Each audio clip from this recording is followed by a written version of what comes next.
নমস্কার, আমি সুদীপ্তা। এভি নিউজে আপনাদের সকলকে স্বাগত। প্রথমেই চোখ রাখবো নিউজ হেডলাইন্সে।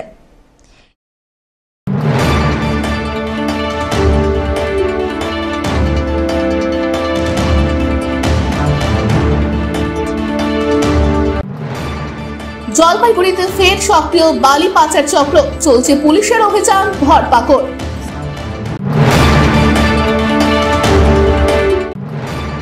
টানা দাবদাহে হাঁসফাঁস অবস্থা, অবশেষে স্বস্তির বৃষ্টিতে যেন প্রাণ জুড়ালো।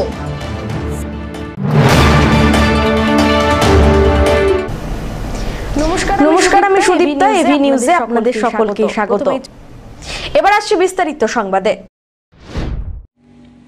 বৃষ্টি থামতেই জলপাইগুড়িতে ফের সক্রিয় বালি পাচার চক্র। একদিকে চলছে পুলিশের অভিযান ধরপাকড়। জলপাইগুড়ি সদর ব্লকের মধ্যে দিয়ে বয়ে চলা যমুনা নদী থেকে বালি তুলতে গিয়ে নদী সংলগ্ন সরকারপাড়া এলাকা থেকে গ্রেপ্তার ওয়াজেদ আলী নামে এক বালি মাফিয়া। বালি ভর্তি ট্রাক্টর সমেত ওয়াজেদকে গ্রেপ্তার করে কোতোয়ালি থানার পুলিশ। যমুনা নদীর পাড়ের বাসিন্দাদের অভিযোগ, দিন কয়েকের বর্ষার বৃষ্টিতে নদীর জলস্তর সাময়িকভাবে বেড়ে যাওয়াতে বন্ধ ছিল বালি পাচার। বৃষ্টি থামতেই ফের জলস্তর নেমেছে। ফের সক্রিয় পাচারকারীরা। কাকভোর থেকে উঠে রাতের অন্ধকার, যখন তখন ট্রাক্টর নিয়ে হাজির বেআইনি বালি কারবারিরা। এতে ক্ষতিগ্রস্ত হচ্ছে নদীর পাড়, চাষের জমি, তৈরি হচ্ছে বন্যার আশঙ্কা। পুলিশি অভিযান চলছে, তবে পুলিশ সরলেই পরিস্থিতি যে কে সেই বলে অভিযোগ। এই যে আমাদের পশ্চিম বরাবর যমুনা নদী থেকে মোটামুটি প্রতিদিনে ভোরবেলা ট্রাক্টর আসে, টলি নিয়ে আসে, বালি উঠাই নিয়ে যায়। এর ফলে কী হয়, নদীর দুই ধার ভেঙে যায়। চা পাতা যারা লাগাইছে তাদের বাগানও নষ্ট হয়। চা পাতার গাছ উপরায় পড়ে নদীতে পড়ে যায়। ফলে নদীর যে একটা লভ্যতা, সেটা লভ্যতা কমে যায় এবং আস্তে আস্তে পাশে যে মন্দির টন্দির আছে, সে মন্দিরের ধারগুলো পর্যন্ত ভেঙে গেছে। হ্যাঁ, নদীর যখন বালি ইসে হয় তখন তো আর কমবে, নদীর লভ্যতা তো কমবে না। জল কমলেই মোটামুটি বেশি শুরু হয়ে যায়। এখন যেমন নদীতে জল কম আছে। কখন শুরু হয় এই জল কমা, বালি উঠা? বালি তো বললাম তো, মোটামুটি ধরেন এই তো মাস 2-3 থেকে কন্টিনিউভাবে চলে যাচ্ছে। মানে দিনের বেলা বা রাতে? দিনের বেলা কোনোদিন সন্ধ্যার সময় আসে, কোনো বেলা ভোর 4টা-5টার দিকে আসে। কোন এলাকা এটা? এটা হচ্ছে পশ্চিম বড়ুয়াপাড়া গোড়ালবাড়ির এলাকা। পিনাকি শীলের রিপোর্ট।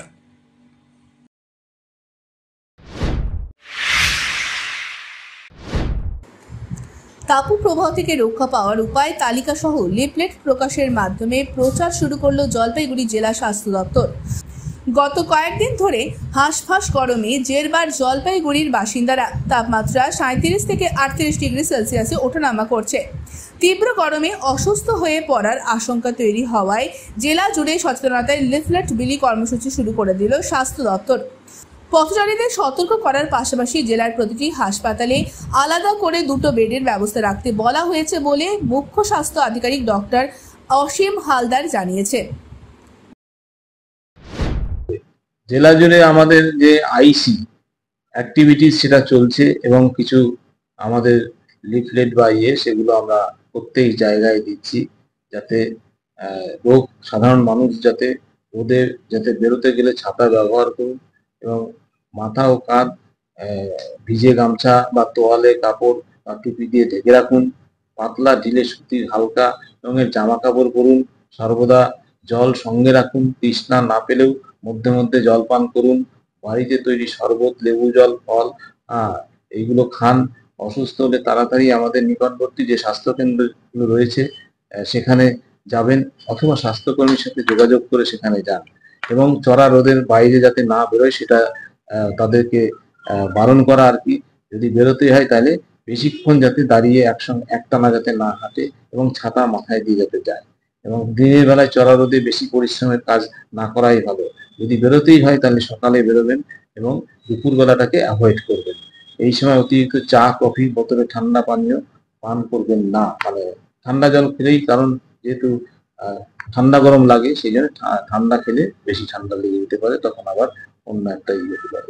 এবং প্রত্যেকটা আমাদের গ্রামীণ হাসপাতাল বা যেটা আমাদের 24x7 পিএসসি, সেখানে 2টো করে বেড রাখা আছে, কুলিং ফেসিলিটিস করা আছে এবং সেখানে জলের জলের যে ইয়ে রাখা আছে, সমস্ত কিছু মানে সেফ ড্রিঙ্কিং ওয়াটার যেটা, সেটাও রাখা আছে। মেডিকেল কলেজেও সেই মানে বেডের ব্যবস্থা করা আছে, এবং আমার যে সাব ডিভিশন হাসপাতাল সেখানেও রাখা আছে। এবং অসুস্থ হলে যাতে তাড়াতাড়ি তাকে মানে শীতল জায়গায় নিয়ে যাওয়া যায়, সেটা সবাইকে একটি করা আছে।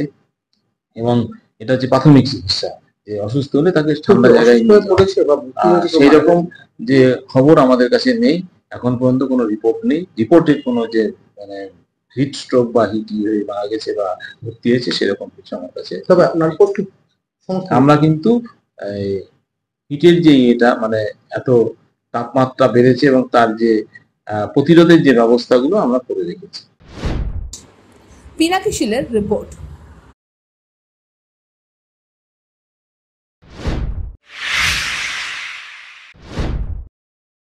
অবশেষে স্বস্তির বৃষ্টি নামলো জলপাইগুড়ি শহর ও আশপাশের এলাকায়। টানা কয়েকদিনের দাবদাহে হাঁসফাঁস অবস্থা হয়ে পড়েছিল সাধারণ মানুষের। দুপুর গড়িয়ে বিকেল হতেই বৃহস্পতিবার শহরের আকাশে মেঘের আনাগোনা শুরু হয়। এরপর বজ্রবিদ্যুৎ সহ বৃষ্টির কিছুটা স্বস্তি ফিরে পায় এলাকা। অনেকদিন পর এই বৃষ্টির ছোঁয়ায় যেন প্রাণ ফিরে পেল শহর। গত কয়েকদিন ধরে জলপাইগুড়ি জেলায় তাপমাত্রা অনেকটাই বেড়ে গিয়েছিল। অতিরিক্ত গরমে দুর্বিষহ হয়ে উঠেছিল জনজীবন। রাস্তাঘাট প্রায় ফাঁকা হয়ে পড়ছিল। ব্যবসা বাণিজ্য প্রভাব পড়েছিল তীব্র তাপপ্রবাহের কারণে। বিশেষ করে দিনমজুর, ছোট ব্যবসায়ী, স্কুল কলেজের ছাত্রছাত্রী ও বয়স্ক মানুষজনের সমস্যা হচ্ছিল। এদিন বিকেল থেকে হঠাৎ করেই আবহাওয়ার পরিবর্তন ঘটে। কিছুক্ষণের মধ্যেই শুরু হয় ঝড়ো হাওয়া ও বজ্রবিদ্যুৎ সহ বৃষ্টি। এই বৃষ্টিতে একদিকে যেমন গরম থেকে স্বস্তি মেলে, তেমনই শহরের রাস্তায় নেমে পড়ে মানুষ। স্কুল কলেজ ছুটির পর ছাত্রছাত্রীদের অনেককেই দেখা যায় ভিজে ভিজে বাড়ি ফিরতে। তাদের মুখে ছিল এক রাশ আনন্দ। দীর্ঘদিন পর প্রকৃতির এই পরশে মন ভরে ওঠে তাদের। স্থানীয় ব্যবসায়ী স্বপন সরকার জানান, এই বৃষ্টির সত্যি খুব প্রয়োজন ছিল। গরমটা তো আজকে বেশ কয়েকদিন একদম এখন প্রচণ্ড গরম, আমরা অতিষ্ঠ হয়ে গেছে জলপাইগুড়ির মানুষ। তো আজকে গতকাল রাতে সামান্য একটু বৃষ্টি হয়েছে, কিন্তু আজকে বিকেলবেলা থেকে 4টে সাড়ে 4টার পর থেকে কন্টিনিউ বৃষ্টি হয়ে গেছে। এবং তাতে দেখা গেছে যে মানুষের কাছে ছাতা আছে, তারপরেও কিন্তু ছাতা সহকারেও কিন্তু মানুষের কিন্তু ভিজে ভিজে কিন্তু আজকে বিশেষ করে বিকেলবেলাটা ভেজা মানে বৃষ্টি ভেজাটা উপভোগ করছে, একদম মনের মতন করে উপভোগ করেছে। এবং শুধু তাই নয়, স্কুলের ছেলেপেলেরা যার ছুটি ফুটি যার সবাই বৃষ্টিতে ভিজে ভিজে অন্তত বাড়ির দিকে রওনা দিয়েছে। অবশেষে কি এই বৃষ্টিতে স্বস্তি মিলল? কিছুটা তো অন্তত মিলেছে। এখন আগামী দিন বা এরপরে কি হবে সেটা বলা যাচ্ছে না। অন্তত 2-3 দিনের জন্য অন্তত স্বস্তি তো পাওয়া যায়। শহরবাসীর পাশাপাশি কৃষিক্ষেত্রেও কি এই বৃষ্টিতে কোনো কাজে আসবে মনে হয়? হ্যাঁ, কিছুটা আসবে। যেমন ধরেন যারা বিছন ফেলবে যারা, সেটার একটা সুবিধা হলো। আর দ্বিতীয়ত হচ্ছে এখন বিশেষ করে হচ্ছে বাদাম এবং ভুট্টার যে সিজনটা, এটা রোদও লাগে কিন্তু এটাতে, মানে বাদাম শুকানোর জন্য বা ভুট্টা শুকানোর জন্য। কিছুটা হয়তো 2-1 দিন হতে যাও, তাতে অসুবিধা নেই, কেন গত 2 দিন যেভাবে রোদ উঠেছে তাতে অনেকের মোটামুটি ফসল টসল সব ঘরে উঠে গেছে। কিছুটা হয়তো রয়েছে, কিন্তু সেটা ঠিকই আছে। জলপাইগুড়ি সদর ব্লকের খড়িয়া গ্রাম পঞ্চায়েতের প্রধানকে 8 দফা দাবিতে স্মারকলিপি প্রদান কর্মসূচি গ্রাম পঞ্চায়েতের বিজেপি থেকে নির্বাচিত পঞ্চায়েত সদস্যদের। বৃহস্পতিবার গ্রাম পঞ্চায়েতের 9 জন বিজেপি থেকে নির্বাচিত পঞ্চায়েত সদস্য তাদের এলাকার বাসিন্দাদের নিয়ে গ্রাম পঞ্চায়েতে উপস্থিত হন। এরপরেই বিভিন্ন দাবিতে বক্তব্য রাখেন নেতারা। এদিন বিজেপির পঞ্চায়েত সদস্যদের একটি প্রতিনিধি দল স্মারকলিপি প্রদান করেন। 2024-25 অর্থ বছরে 9 জন পঞ্চায়েত সদস্যকে 9টি কাজ, আবাস যোজনার তালিকা তৈরি, যাদের ভাতা বন্ধ হয়ে গিয়েছে তা পুনরায় চালু করা, তিস্তায় পানীয় জল নিকাশি ব্যবস্থার আপৎকালীন পরিস্থিতিতে কাজ করা, পঞ্চায়েত আইন অনুযায়ী বিরোধী দলের জনপ্রতিনিধিদের সম্মান এবং মর্যাদা সহ 8 দফা দাবিতে স্মারকলিপি প্রদান করা হয়। স্মারকলিপি দেওয়ার পরেও কোনো কাজ না হলে আন্দোলনে নামবেন বলে হুঁশিয়ারি দিয়েছেন বিজেপির জনপ্রতিনিধিরা। এদিকে কোনো রকমের অপ্রীতিকর ঘটনা এড়াতে মোতায়েন করা হয় পুলিশ। এই আজকে বিক্ষোভ ডেপুটেশন আমাদের খড়িয়া অঞ্চলে দেওয়া হবে, কারণ দীর্ঘদিন থেকে দেখা যাচ্ছে আমাদের এই খড়িয়া অঞ্চলে প্রধান উপপ্রধান তাদের সরকারি কাজকর্ম নিয়ে আমাদের বিরোধীদের সবসময়ের জন্য বঞ্চনা এবং প্রতারণা করে আসে। এটা নিয়ে আমরা বারবার প্রতিবাদ করা সত্ত্বেও দেখা যাচ্ছে কোনো রকম তোয়াক্কা না করে তাদের নিজেদের খেয়াল খুশি মতো নিজেদের পছন্দ মতো কাজকর্ম বেছে নিচ্ছে। আমরা আজকে সেখান থেকে বঞ্চিত, যে কারণে বারবার প্রতিবাদ করার পরেও যখন ওনারা তাদের জায়গা থেকে সরছেন না। আজ তাই আমরা এখানে 8 দফা বিক্ষোভ ডেপুটেশন এই আমাদের খড়িয়া অঞ্চলে। মূলত কি দাবি রয়েছে আপনাদের? মূলত দাবি রয়েছে আমাদের বিশেষ করে বিরোধী দলনেত্রীদের কোনো রকম মর্যাদা দেওয়া হয় না। আমাদের এখানে রাস্তাঘাটের সংক্রান্ত নালা নিকাশির ব্যবস্থার ক্ষেত্রে উন্নতি নেই, কাজকর্ম হচ্ছে, রাস্তাঘাট হচ্ছে না, সিসি রোড হচ্ছে না, কালভার্ট তৈরি করা হচ্ছে না, এমনকি জরুরি অবস্থা হলে তার রিপেয়ারিংয়ের কোনো ব্যবস্থা নেই। আবাস যোজনা নিয়ে সমস্যা রয়েছে। আবাস যোজনা আমাদের খড়িয়া অঞ্চলে একেবারেই নেই বললে চলে। সারা পশ্চিমবঙ্গে যেভাবে আবাস যোজনা পেয়েছে সেই ক্ষেত্রে দেখা যাচ্ছে আমাদের খড়িয়া সম্পূর্ণই প্রায় বঞ্চিত। আমরা প্রায় 7-8টা বুথে একেবারেই নীল। একজন গরিব মানুষও বোধহয় ওনাদের চোখে নেই যে সেখানে আবাস যোজনা পেতে পারে। যে কারণে আমরা বারবার সেটা প্রতিবাদ করা সত্ত্বেও দেখা যাচ্ছে তারা তাদের বিষয়গুলো নিয়ে কোনো রকম হেলদোল নেই এবং বারবার তারা হয়তো বলছে যে দেখা যাচ্ছে আমরা দেখছি, চেষ্টা করছি, ব্যাস এই পর্যন্ত শেষ কথা। যে কারণেই আজ আমরা এই বিক্ষোভ করব। সব্যসাচী মজুমদারের রিপোর্ট।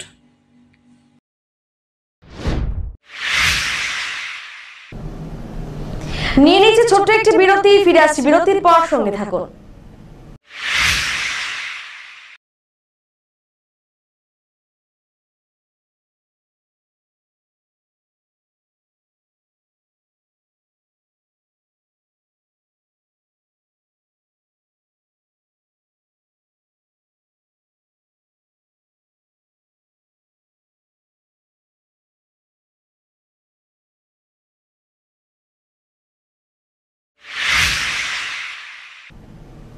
ফিরে এলাম বিরতির পর।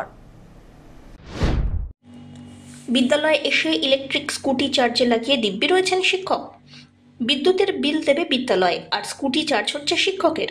বৃহস্পতিবার তেমনই দৃশ্য দেখা গেল জলপাইগুড়ির ফণীন্দ্রদেব বিদ্যালয়ের প্রাথমিক বিভাগে। এরপরে ক্যামেরা দেখে ইলেকট্রিক স্কুটির চার্জার খুলে নিলেন শিক্ষক। তবে শুধুমাত্র এদিনই নয়, নিয়মিতই তিনি বিদ্যালয়ে এসে নিজের স্কুটি বৈদ্যুতিক পয়েন্টে লাগিয়ে চার্জ দেন বলে অভিযোগ শিক্ষক সুব্রত সিংহের বিরুদ্ধে। যদিও এ বিষয়ে প্রশ্ন করা হলে শিক্ষক বলেন তার ভুল হয়েছে। এ বিষয়ে বিদ্যালয়ের প্রধান শিক্ষক জাহিরুল ইসলাম জানান, বিদ্যালয়ের সহকারী শিক্ষক সুব্রত সিংহ এটি অন্যায় করেছেন। এটা ভুল হয়েছে, আমি আর করব না। আজকে আমাদের চার্জ একটু কম ছিল। আপনাদের এক স্কুলের সবাই বলছে যে আপনি সবসময় চার্জ করেন, এটা কি করা যায়? প্রতিদিন আমি করি না। এটা অন্যায় করছে। আমি আমার তরফ থেকে আমি স্টেপ দিব ফিউচারে যাতে এই কাজটা না ঘটে আমাদের বিদ্যালয়ে, মানে ইয়ের মধ্যে চত্বরে যে আমাদের ইলেকট্রিসিটি দিয়ে উনি চার্জ দেন, এই জিনিসটা যেন আর ভবিষ্যতে না ঘটে আমি আমার তরফ থেকে স্টেপ দেবো আর কি। এবং ওনাকে আমি বলেই দিব যে যাতে এই কাজ আর ভবিষ্যতে কোনোদিনও না করেন আর কি। ওনার নাম সুব্রত সিংহ, অ্যাসিস্ট্যান্ট টিচার। আমি অ্যাকচুয়ালি সত্যি কথা আমি প্রশাসনিক কাজে ব্যস্ত থাকি। আমি গাড়ি লাগাই এখানে, কিন্তু এবং ক্লাসেও আমাকে ঢুকতে হয়, মিড ডে মিলে যেতে হয়, টিচারদের সব কিছু করতে হয়। আমি আজকে ক্লিয়ার হলাম যে ও চার্জে দেয় এখানে, এবং এটা অন্যায় করছে যদি করেই ফেলছে যখন। আর এবং আমি এটার স্টেপ দেবো আজকে যখন আমি ক্লিয়ার হলাম ব্যাপারটা যে উনি চার্জে দেন এখানে গাড়িটা। আমি জানতাম যে এখানে রাখে বোধহয় গাড়িটা ছায়ার জন্যই রাখে। সরকারি ইলেকট্রিক জ্বালিয়ে কি চার্জ দিতে পারে? না, এটা তো কখনোই করতে পারে না, এটা ইউজ করতে পারে। এটা তো অন্যায় করছে, গর্হিত অন্যায়, এবং আমি তার জন্য প্রশাসনিক তরফ থেকে, আমার বিদ্যালয়ের তরফ থেকে আমি স্টেপ দেবো। ভয়ঙ্কর দুর্ঘটনা আমেদাবাদে। মেঘানীনগরে ভেঙে পড়ল এয়ার ইন্ডিয়ার বিমান, তাতে প্রায় 200 জনের যাত্রীর মৃত্যুর আশঙ্কা। আমেদাবাদের মেঘানীনগরে ভেঙে পড়ল বিমান। বিমানটি আমেদাবাদ থেকে লন্ডন যাচ্ছিল বলে প্রাথমিকভাবে খবর। জানা গিয়েছে বিমানবন্দরের খুব কাছেই উড়ানটি ভেঙে পড়ে।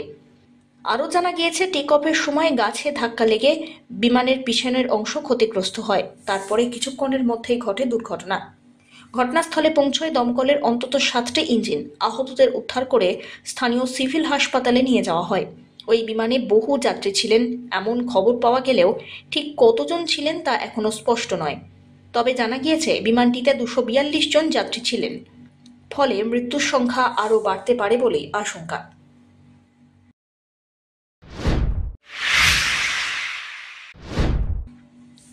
ডুয়ার্সের চা বাগানে শ্রমিক মহল্লায় চিতাবাঘের উৎপাত লেগেই আছে। গত কয়েকদিনে ডুয়ার্সের বিভিন্ন চা বাগান থেকে বেশ কয়েকটি চিতাবাঘ খাঁচাবন্দি হয়। এবার ডুয়ার্সের বানারহাটের কলাবাড়ি চা বাগানে ফের খাঁচাবন্দি হলো চিতাবাঘ। কলাবাড়ি চা বাগানে 17 নম্বর সেকশনে বন দপ্তরের পাতা খাঁচায় আটকা পড়ে একটি পূর্ণবয়স্ক চিতাবাঘ। উল্লেখ্য, কলাবাড়ি চা বাগানে বেশ কিছুদিন ধরেই চিতাবাঘের আতঙ্ক গ্রাস করেছিল। কিছুদিন আগেও এই চা বাগান থেকে খাঁচাবন্দি হয় একটি চিতাবাঘ। এরপরেও চা শ্রমিক মহল্লার গৃহপালিত পশু থেকে হাঁস মুরগির শিকার করছিল চিতাটি। অবশেষে বৃহস্পতিবার বন দপ্তরের পাতা খাঁচায় বন্দী হলো আরেকটি চিতাবাঘ। বন দপ্তর সূত্রে খবর, চিতাবাঘটির স্বাস্থ্য পরীক্ষার পর সুস্থ থাকলে ফের সেটিকে জঙ্গলে ছেড়ে দেওয়া হবে। এদিকে চিতাবাঘ খাঁচাবন্দি হওয়ায় কিছুটা হলেও আতঙ্কমুক্ত কলাবাড়ি চা বাগানের শ্রমিকরা। ধীমান রায়ের রিপোর্ট।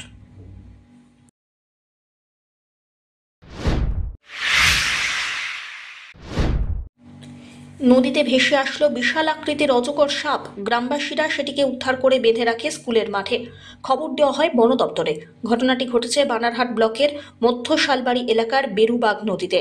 স্থানীয় বাসিন্দারা দেখতে পান একটি বিশাল আকৃতির পাইথন। সেই সময় স্থানীয়রা 12 ফুটের দৈর্ঘ্যের পাইথনকে উদ্ধার করে।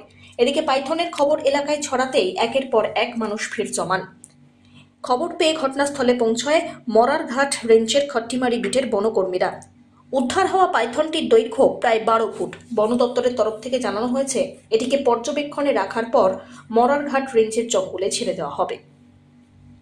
ধীমান রায়ের রিপোর্ট। কি কারণে এখানে এত ভিড়? সাপ ধরছিল তো। কি সাপ? অজগর। কোথা থেকে উদ্ধার করছে? এই যে নদী থেকে। তারপরে কি করলেন আপনারা? নদী থেকে এখানে এসে নিয়ে এইখানে বাঁধলাম। তারপরে বনকর্মী আসলে নিয়ে গেল। কোথাকার বনকর্মী আসছে? খট্টিমারি। প্রতিনিয়ত কি এভাবেই যে নদী থেকে কি পাইথন উদ্ধার হচ্ছে? হ্যাঁ, এর আগে 3-4টা হয়েছিল। কত ফুট দৈর্ঘ্যের? মোটামুটি 10-12 ফুট হবে। কতটা আতঙ্কিত এভাবেই বারবার যে নদী থেকে পাইথন উদ্ধার হচ্ছে? এইভাবে তো মানুষ আতঙ্কে আছে অনেক। কি মনে হচ্ছে কোথা থেকে আসতে পারে এসব পাইথন? এইসব জঙ্গল থেকে, পাশে জঙ্গল আছে, জঙ্গল থেকে আসতেছে। কোন এলাকায় আপনারা বেঁধে রাখছেন? এটা মধ্য শালবাড়ি। এটা কোন এলাকা? শেষ করবার আগে নিউজ হেডলাইন্স আরো একবার।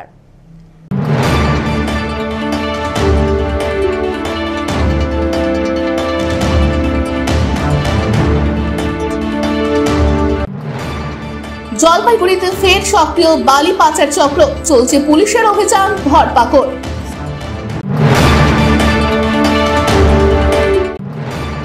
টানা দাবদাহে হাঁসফাঁস অবস্থা, অবশেষে স্বস্তির বৃষ্টিতে যেন প্রাণ জুড়ালো।